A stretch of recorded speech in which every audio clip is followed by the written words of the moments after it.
ഒരിടത്ത് ജീവിതത്തോട് മടുപ്പും നിരാശയും തോന്നിയിരുന്ന ഒരാളുണ്ടായിരുന്നു. ജീവിതത്തിൽ എല്ലാം ഉണ്ടായിട്ടും സങ്കടങ്ങൾ മാത്രമായിരുന്നു അയാളുടെ കൂട്ട്.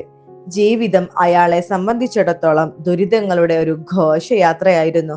സന്തോഷം എന്താണെന്ന് അയാൾക്ക് ഓർമ്മ പോലും ഉണ്ടായിരുന്നില്ല.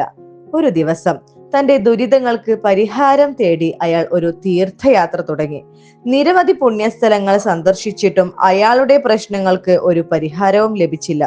ഒടുവിൽ അയാൾ ഒരു സെൻ ആശ്രമത്തിലെ സന്യാസിയുടെ അടുക്കലെത്തി. സന്യാസി അയാളെ സ്നേഹത്തോടെ സ്വീകരിച്ചു. അയാളുടെ ആവലാതികളും പരിഭവങ്ങളും ക്ഷമയോടെ കേട്ടു.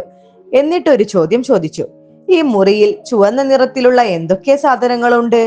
ആ മനുഷ്യൻ ചുറ്റും നോക്കി. ചുവന്ന പുതപ്പ്, ചുവന്ന പൂക്കൾ, ചുവന്ന പുസ്തകങ്ങൾ. അയാൾക്ക് പെട്ടെന്ന് തന്നെ ഒരുപാട് സാധനങ്ങൾ കണ്ടെത്താൻ കഴിഞ്ഞു. അവയെല്ലാം അയാൾ സന്യാസിയോട് പറഞ്ഞു.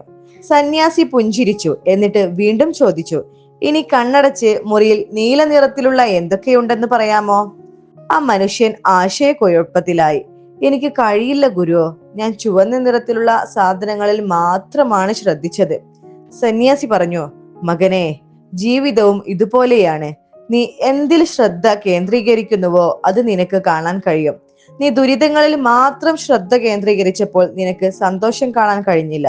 സന്തോഷം നിന്റെ ചുറ്റുമുണ്ടായിട്ടും നീ അത് ശ്രദ്ധിച്ചില്ല. സന്യാസി തുടർന്നു: ജീവിതം സന്തോഷത്തിന്റെയും ദുഃഖത്തിന്റെയും ഒരു മിശ്രിതമാണ്. ദുരിതങ്ങൾ ഉണ്ടാകുമ്പോൾ പോലും സന്തോഷത്തിന്റെ ചെറിയ നിമിഷങ്ങളെ കണ്ടെത്താൻ നീ ശ്രമിക്കണം. ഒരു പുഞ്ചിരി, ഒരു നല്ല വാക്ക്, പ്രകൃതിയുടെ സൗന്ദര്യം, ഇവയെല്ലാം സന്തോഷത്തിന്റെ ചെറിയ കണികകളാണ്. ഈ ചെറിയ സന്തോഷങ്ങളെ നീ ശ്രദ്ധിക്കാൻ തുടങ്ങിയാൽ നിന്റെ ജീവിതം സന്തോഷം നിറഞ്ഞതായി മാറും. ആ മനുഷ്യൻ സന്യാസിയുടെ വാക്കുകൾ ശ്രദ്ധയോടെ കേട്ടു. അയാൾക്ക് ഒരു പുതിയ വെളിച്ചം ലഭിച്ചതുപോലെ തോന്നി.